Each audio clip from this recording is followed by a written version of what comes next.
comparison operator. Comparison operators are that type of operators which compares the values of two variables. The operators comes under the category of comparison operators that were equal to operator, not equal to operator, greater than operators, less than operator, less than equals to, greater than equals to, etc. Now in this lecture we are going to discuss the assignment operators. What are the assignment operators? Assignment operators are that operators which assign the value to a variables. For example, variable A holds 10 and variables B hold 20. The operators comes under the category of assignment operators are equal to, not equals to, equals to, add and, subtract and, multiply and, divide and, modulus and, exponent and float division. Firstly we will discuss about equal to operators. The equal to operator means assigns operator. This operator assign the value from right side operands to left side operand. जो हमारे पास हमारा equal to operator है ये क्या करेगा, इस operator को हम असाइनमेंट ऑपरेटर बोलते हैं. ये ऑपरेटर क्या करेगा, राइट हैंड साइड के ऑपरेंड से लेफ्ट हैंड साइड ऑपरेंड्स को वैल्यू असाइन करेगा. जैसे हमारे पास एग्जांपल आ गई c equals to a plus B. अब जो c है वो a प्लस बी को b का जो रिजल्ट आएगा वो वैल्यू c को असाइन हुई है. Next is add and. Add and operator है जो हमारे पास वो राइट हैंड ऑपरेंड्स को ऐड करेगा और जो उसका रिजल्ट आएगा वो लेफ्ट हैंड ऑपरेंड को असाइन कर देगा. जैसे हमारे पास है c ऐड एंड a. इसको हम इस इक्वेशन को हम लिखते हैं c equal to c plus a. अब जो लेफ्ट हैंड वाला ऑपरेंड था c वो बी राइट हैंड वाले ऑपरेंड ए के पास गया और उसमें ऐड हो गया. c प्लस ए ऐड हो गया, दोनों left hand and right hand operand दोनों ऐड हो गए. ऐड होने के बाद उसका जो रिजल्ट था वो लेफ्ट हैंड ऑपरेंड को असाइन कर दिया. नेक्स्ट आ गया subtract and. Subtract and operator है जो हमारे पास वो क्या करेगा, राइट हैंड ऑपरेंड को लेफ्ट हैंड ऑपरेंड से सब्ट्रैक्ट करेगा एंड जो हमारे पास रिजल्ट आएगा वो लेफ्ट ऑपरेंड को असाइन कर दिया जाएगा. जैसे एग्जांपल में देखो c सब्ट्रैक्ट एंड a. इसको हम इस इक्वेशन को लिखते हैं c equals to c minus a. It means कि c से a की वैल्यू को माइनस कर दिया जाएगा और जो भी रिजल्ट आएगा वो c को असाइन कर दिया जाएगा. Next is multiply and. Multiply and क्या ऑपरेटर राइट हैंड ऑपरेंड को लेफ्ट हैंड ऑपरेंड के साथ मल्टीप्लाई कर देगा और जो उसका रिजल्ट आएगा वो लेफ्ट ऑपरेंड को असाइन कर देगा. For example c multiply and a is equivalent to c equals to c multiply a and its result assign to c. Next is divide and. Divide and में जो left operand होगा हमारा उसको right operand के साथ divide कर दिया जाएगा और जो भी उसकी वैल्यू आएगी वो लेफ्ट ऑपरेंड को असाइन कर दी जाएगी. जैसे c divide and a is equal to c equals to c divide a. c को a के साथ डिवाइड करके जो भी रिजल्ट आएगा उसकी वैल्यू c को असाइन कर दी जाती है. Then is modulus and. Modulus and में दो ऑपरेंड्स को लेकर उसका मॉडुलस निकालते हैं और उसकी वैल्यू लेफ्ट ऑपरेंड को असाइन कर दी जाती है. जैसे c modulus and a is equivalent to c equals to c modulus a. c और a का मॉडुलस निकाला जाएगा और उसके बाद जो भी वैल्यू आएगी वो लेफ्ट वाली c को असाइन कर दी जाएगी. नेक्स्ट आ गया एक्सपोनेंट एंड. एक्सपोनेंट एंड है जो वो पावर कैलकुलेशन पे काम करेगा और जो भी रिजल्ट आएगा उसका भी रिजल्ट लेफ्ट ऑपरेंड को असाइन कर दिया जाएगा. एग्जांपल में देखो c exponent and a.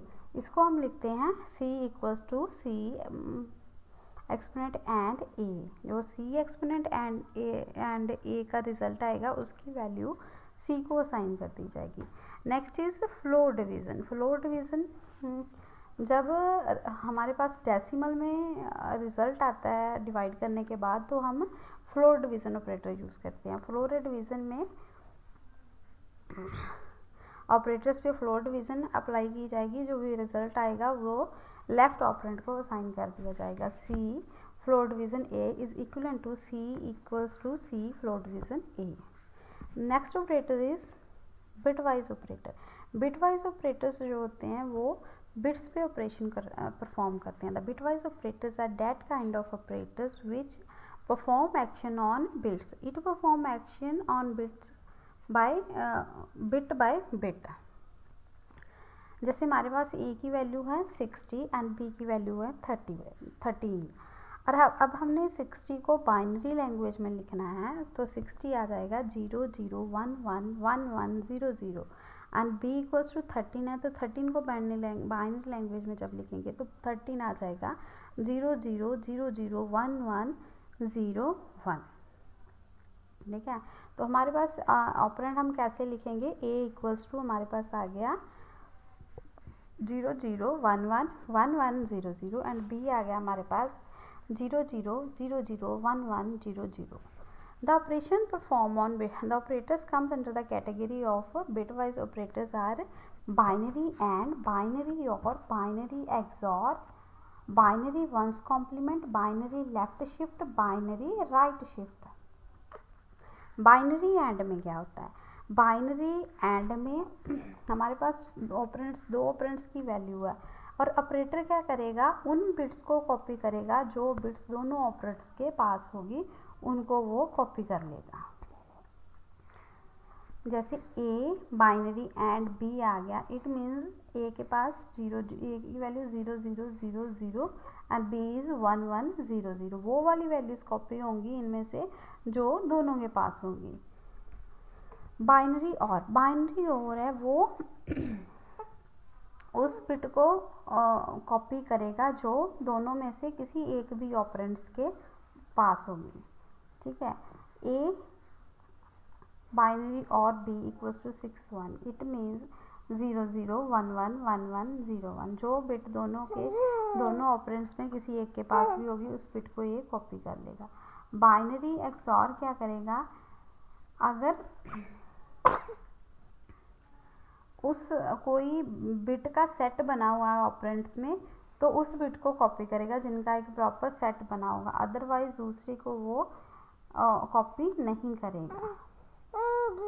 Next आ गया binary one's complement. One's complement हमारे पास जो है वो एक जोनरी ऑपरेशन है, ये फ्लिपिंग बिट्स पे इसका इफेक्ट शो होता है। वंस कॉम्प्लीमेंट हम कैसे निकालते हैं? हम उसका कॉम्प्लीमेंट उसका रिवर्स कर देते हैं। जहाँ पे हमारी बिट 0 होगी वहाँ पे हम 1 लिख देंगे, जहाँ पे 1 होगा वहाँ पे हम 0 लिख देंगे। नेक्स्ट है हमारे पास binary left shift. Left shift में जो हमारी ऑपरेंड की वैल्यू है, जो भी ऑपरेंड की वैल्यू है और ऑपरेंड के लेफ्ट में जो जितनी वैल्यू उसने स्पेसिफाइड की गई होगी पूरी वैल्यू को हमने उस जो वैल्यू उन्होंने स्पेसिफाई की हुई है उतने नंबर की मूवमेंट करवा देनी है उधर पे। नेक्स्ट आ गया binary right shift. Right shift में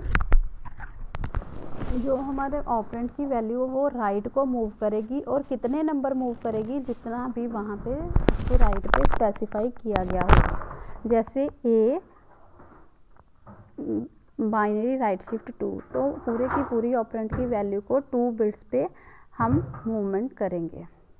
नेक्स्ट आ गया हमारे पास logical operators. Binary Python language में जो लॉजिकल ऑपरेटर यूज़ होते हैं वो है logical and, logical or logical not. Logical and, जो लॉजिकल एंड ऑपरेटर है उसमें कंडीशन तब ट्रू होती है जब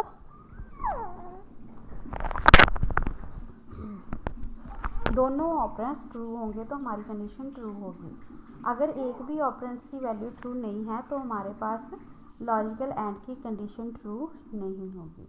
लॉजिकल और की next is logical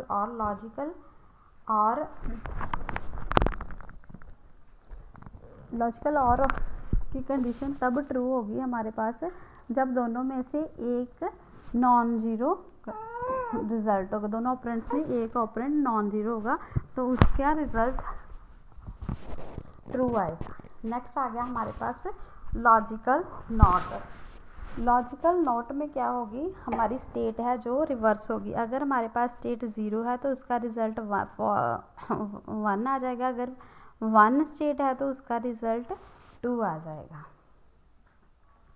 next operator है हमारे पास Python membership operator. Membership operator हमें बताते हैं कि जो भी हमारे पास जो ऑपरेटर है वो सीक्वेंस में है या नहीं है, ठीक है। मेंबरशिप ऑपरेटर में 2 ऑपरेटर्स आते हैं, इन ऑपरेटर, नॉट इन ऑपरेटर। जो इन ऑपरेटर है वो तब हमें ट्रू का रिजल्ट देता है जब हमारे पास वेरिएबल सीक्वेंस में स्पेसिफाई होता है तो उसका रिजल्ट ट्रू होता है।